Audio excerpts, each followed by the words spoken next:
Hello दोस्तों। आज की ये कहानी एक ऐसे साइको किलर पर आधारित है। वो कैसे महिलाओं को जान से मारता है और क्यों मारता है, आज हम आपको बताएंगे। एक ऐसी दिल दहलाने वाली घटना के बारे में जिसे सुनकर के आप भी दंग रह जाएंगे।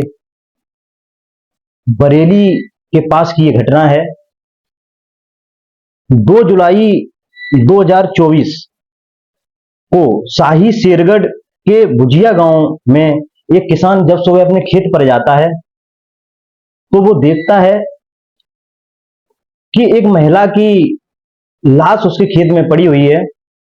जब वो लाश को देखता है तो उल्टे पांव पीछे को भागता है और अपने गांव के जो प्रधान होते हैं उनसे जाकर के कहता है कि मेरे खेत में एक महिला की डेड बॉडी पड़ी हुई है। जब प्रधान, जो उस गांव के प्रधान होते हैं, वो जाके देखते हैं तो देखते हैं कि एक महिला जिसके गर्दन में उसी की साड़ी का पल्लू, जिसे उसे मारा गया, बंधा हुआ है और वो पड़ी हुई है। तो वो प्रधान जो होते हैं वो पुलिस को फोन करते हैं। पुलिस वहां पहुंचती है, पूछताछ करती है, पर कुछ पता नहीं चलता है कि ये बॉडी किसकी है, कहां से आई है। तो यही कहानी हम आपको आज को बताएंगे कि किसने और क्यों उस महिला की हत्या की। 2 जुलाई को ये पता चलता है कि वो जो लाश होती है वो वहीं उसी गांव के पास के ही एक गांव थाना शेरगढ़ के होसपुर के निवासी सोमपाल की पत्नी अनीता देवी, जिसकी उम्र 45 साल होती है, उनकी ये बॉडी होती है।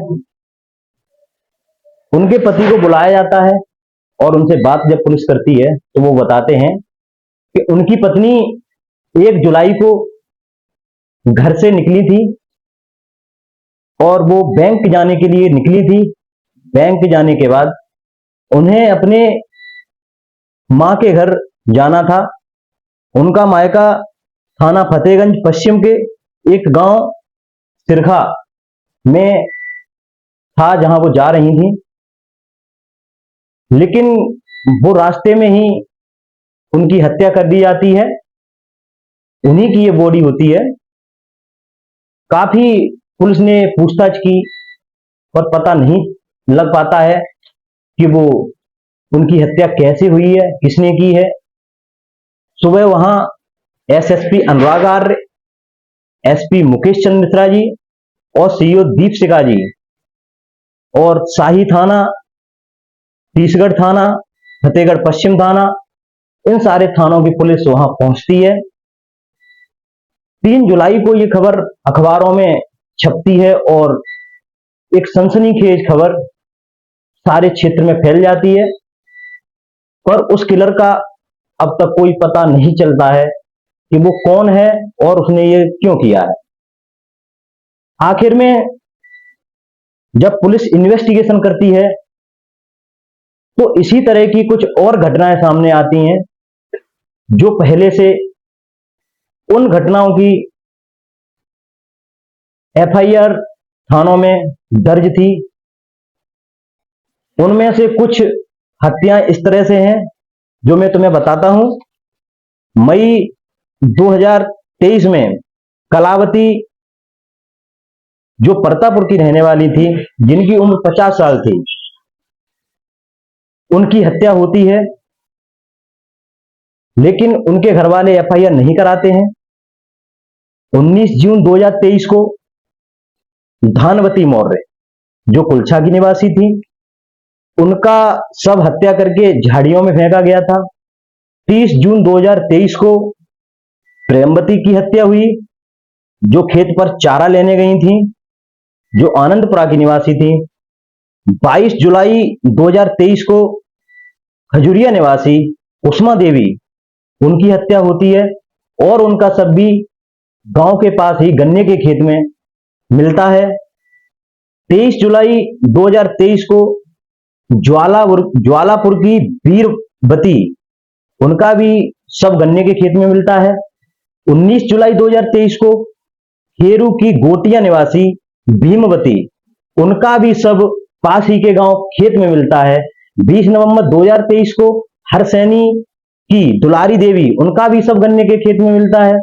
31 अक्टूबर 2023 को शीशगढ़ थाना की लखीमपुर की मधुसूदन का सब भी गन्ने के खेत में मिलता है।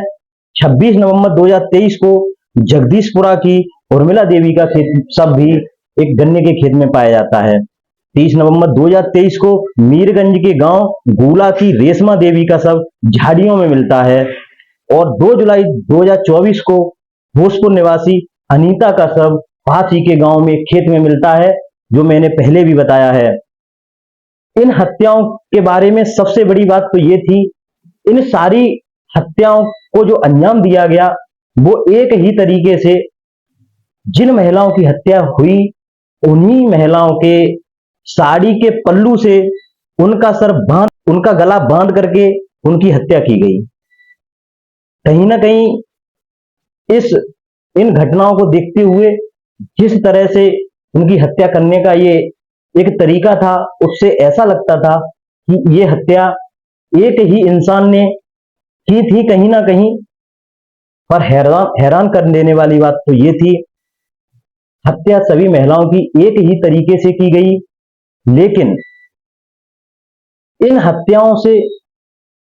हत्याओं में कुछ हत्याओं का 3 या 4 हत्याओं का खुलासा पुलिस पहले कर चुकी थी। उसके बाद जब ये 2 जुलाई 2024 को जो हत्या हुई, उस हत्या के खुलासे के बाद पुलिस ये देखती है कि सारी हत्याएं एक ही तरीके से की गई हैं। अब सोचने वाली बात ये थी कि जो हत्याओं के खुलासे पुलिस ने किए, उन हत्याओं में किसे जेल में भेजा गया और जिन लोगों ने उन हत्याओं को कबूला वो कौन थे, क्यों कबूला उन्होंने उन हत्याओं को, ये सोचने वाली बात थी। फिर पुलिस के जो एडीजी रमित सिंह थे, वो वहां उस महिला के गांव में पहुंचते हैं और वो आदेश देते हैं कि कोई भी महिला घर से बाहर अकेली नहीं जाएगी। और वह वहां के आसपास के गांव के प्रधान और बीडीसी जो सदस्य होते हैं, उनकी मीटिंग बुलाते हैं और उनसे कहते हैं कि आप लोग उस किलर को पकड़वाने में मेरी मदद करें, हमें सहयोग करें। कोई भी अगर किलू मिलता है तो हमें बताएं। तो वो ऐसे आदेश दे देते हैं और उस हत्यारे को पकड़ने के लिए पुलिस की 22 टीमों का गठन करते हैं। और वो पुलिस वाले जो टीमें गठित की जाती हैं, वो घर घर जाकर के लोगों को जागरूक करते हैं, बताते हैं कि किसी तरह का अगर कोई संदेहपद व्यक्ति मिलता है तो उसकी सूचना थाने में दें, हमें बताएं, अपने नंबर दे देते हैं और गांव-गांव जाके ऐसे ही लोगों को समझाते हैं। इस टीम में शाही थाना के कुछ पुलिसकर्मी, जिनका नाम हम आपको बताएंगे, उन पुलिस वालों ने जी जान से इस केस में मेहनत की, जिनका हाथ रहा उस किलर को पकड़वाने में, जिन्होंने ज्यादा मेहनत की। हालांकि सभी लोगों ने, सभी पुलिसकर्मियों ने, सभी अधिकारियों ने मेहनत की, लेकिन उनमें कुछ ऐसे पुलिसकर्मी हैं जिन्होंने मेहनत ज्यादा की, बिना खाना खाए पिए समय मिलते ही गांव में जाते रहे, लोगों को समझाते रहे, पूछते रहे कोई किलू हो। उनमें से कुछ नाम ये हैं: सरफराज, उत्तम कुमार, शेखर वर्मा, अमित चौधरी। इनका उस किलर को पकड़वाने में एक खास सहयोग रहा। जिन्होंने उस केस में मेहनत की, वो पुलिस के मुखबरों से बात करते थे और उन्होंने बात करते करते जब उन्हें थोड़ा सा किलू मिला तो उन्होंने कुछ स्केचेज बनवाए। उन्होंने 3 ऐसे स्केचेज बनवाए जो कहीं ना कहीं उस किलर को पकड़वाने में काफी सहायक रहे। जब वो स्केच बने तो एक दिन उनके पास फोन आता है कि सर जो स्केच है उनमें से एक आदमी हमारे यहाँ है। जब पुलिस वहां जाती है तो 8 अगस्त को 8 अगस्त 2024 को एक आदमी मिलता है जो उस स्केच से हूबहू मिलता था। जब पुलिस उस आदमी को पकड़ती है तो वो आदमी एक कम बुद्धि वाला, मंद बुद्धि आदमी, जो बात करते करते हंसने वाला, ऐसी उसकी कुछ हरकतें थी। जब उसको पुलिस पकड़ करके थाने ले जाती है, उससे पूछताछ करती है, तो फिर वो आदमी क्या कहता है? वो आदमी कहता है कि हाँ सर, ये हत्याएं मैंने ही की हैं। जब वो आदमी अपना जुर्म कबूल कर लेता है तो पुलिस उसे विभिन्न धाराओं के तहत पकड़ लेती है। वो आदमी जो अपना जुर्म कबूल करता है, मंद बुद्धि आदमी, जो थाना नवाबगंज के बांकरपुर का ये रहने वाला, जिसका नाम कुलदीप गंगवार होता है, जब पुलिस इसको पकड़ लेती है तब ये बताता है कि उसके पिता, जिनकी पत्नी, जो आदमी है जिसने हत्याएं की, उसकी मां बचपन में खत्म हो जाती हैं। तो उसके पिता, जिनका नाम बाबूराम होता है, वो दूसरी शादी कर लेते हैं। तो इस आदमी की जो मां होती हैं, सौतेली मां, वो इसे बचपन में बहुत मारती पीटती हैं, जरा जरा सी बातों पर उसे मारती पीटती हैं, खुद भी मारती हैं और उसके पिताजी से कह करके भी इसने ये काम बिगाड़ दिया, इसने वो काम बिगाड़ दिया, उनसे भी उसकी मार पिटवाती हैं। तो वो आदमी थोड़ा परेशान सा रहने लगता है। बताते हैं कि वो बचपन से ही थोड़ा मंद बुद्धि था। कुछ दिन बाद उसके पिताजी उसकी शादी कर देते हैं। उसकी शादी एक विकलांग लड़की से हो जाती है 2014 में। फिर इसके 2 बच्चे भी होते हैं। कुछ दिन बाद ये अपने बच्चों को, अपनी बीवी को मारता पीटता है, परेशान करता है।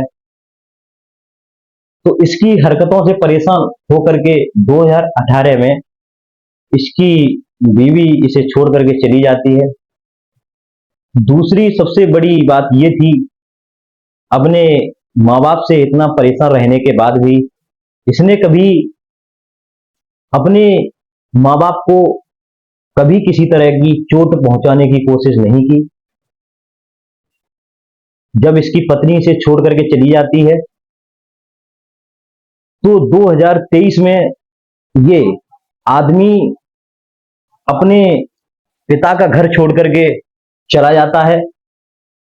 और इसकी 2 बड़ी बहनें होती हैं। तो कभी ये अपनी इस बहन के यहाँ, कभी उस बहन के यहाँ, कभी किसी रिश्तेदार के यहाँ ये अपना जीवन काटने लगता है। दूसरी सबसे बड़ी बात इसके बारे में ये पता चली कि ये जो इंसान था, ये कभी सीधे रास्ते पर नहीं चलता था। कभी जो अच्छा रोड होता था उस पर ये नहीं जाता था। जो गांव में कच्चे रास्ते होते हैं उन पर ये चलता था हमेशा। ऐसी बातें इन्वेस्टिगेशन में पता चली। उसने बताया कि उसने पहली हत्या मई 2023 में कलावती, जिनकी उम्र 50 साल थी, जो परतापुर की रहने वाली थी, उनकी पहली हत्या उसने की।